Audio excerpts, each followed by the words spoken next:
There's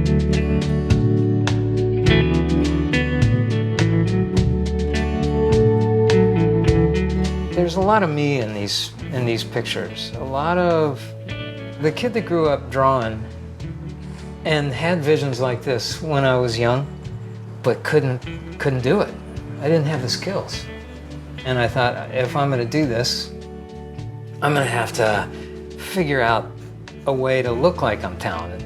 And I guess that means I gotta learn how to do it. And that's what I've been doing my entire life, is trying to figure out how to do this. My name is Gregory Manchess, and I'm from Fort Thomas, Kentucky, which is just outside of Cincinnati, Ohio. Not far from where Mary Angles ran along the river to get away from the Native Americans. I always thought that was really cool. You know, it's a little bit of history right there. Daniel Boone was big, Davy Crockett was big. That kind of history I loved, and science fiction, so it's quite the range. I've been an artist most of my life, and I went to art school and then got out and became a professional illustrator. I routinely came in at 8 o'clock and left at 1 in the morning. So that's where I really learned a ton about drawing and painting. When I first got in the business, first started to freelance, I came to New York with a portfolio full of science fiction paintings. And that started a whole bunch of years of working with Omni magazine. Went all the way around in publishing with historical book covers and Western book covers and postage stamps to movie work. When I started in oils, it was very early in the career. I didn't care what was hot and what wasn't. I wanted to be an oil painter. And I wanted to oil paint in this business. And I figured I could make it work. As long as the work is good, it will attract people to the work. And that's what happened. USPS called me one day and said, we'd love for you to do a stamp. I said, that's great, I've always wanted to do a stamp. They decided on a coastline shot, which was almost a given for Oregon. I'm not worried about mistakes, I'm worried about the marks. I want to see the hand of the mind that painted it.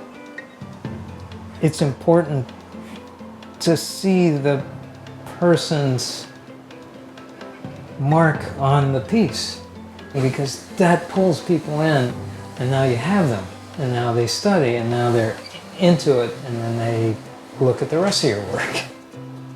I consider my paintings in the lineage of the classical painters and the guys I love.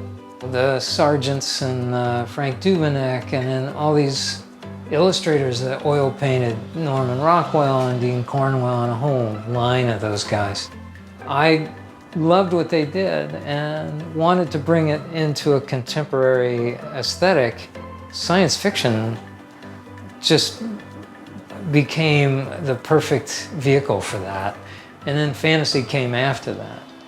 And then a combination of that with historical led me to my novel that I wrote and painted 124 paintings for.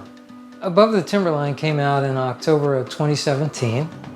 I came up with this guy going up the side of a mountain with some polar bears, and people loved looking at it. They wanted to know about the character. And that's when I really started to realize that a lot of my work involved storytelling, ultimately.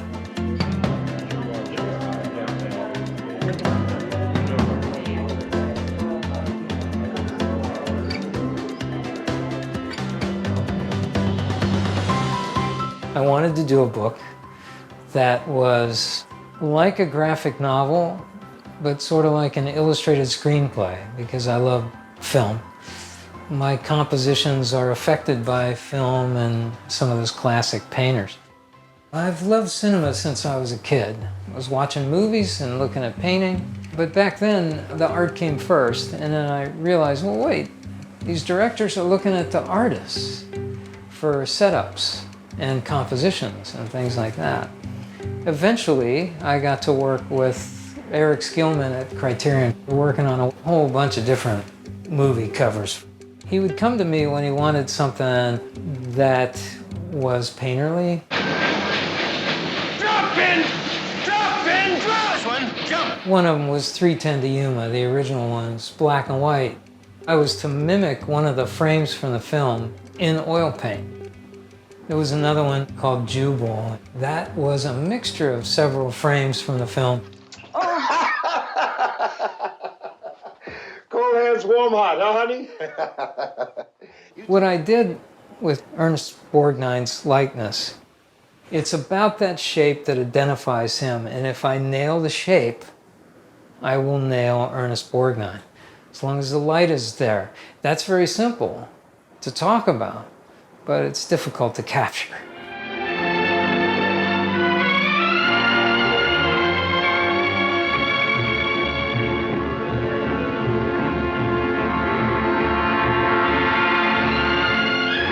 Four Feathers was two guys in a desert, endless desert.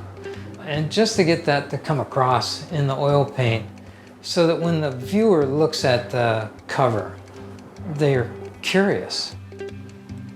Everything in my life up to this point has been setting me up to get better as an artist. The thing about oil painting is that it's a process of learning. And it becomes a spiritual endeavor after a while. It becomes a Zen-like experience to repeat it and repeat it and repeat it until it is a part of you. That's where you get the magic that people talk about being talent. When they see the end result, they think, well, you've had this all your life. No, I really haven't. It's the training.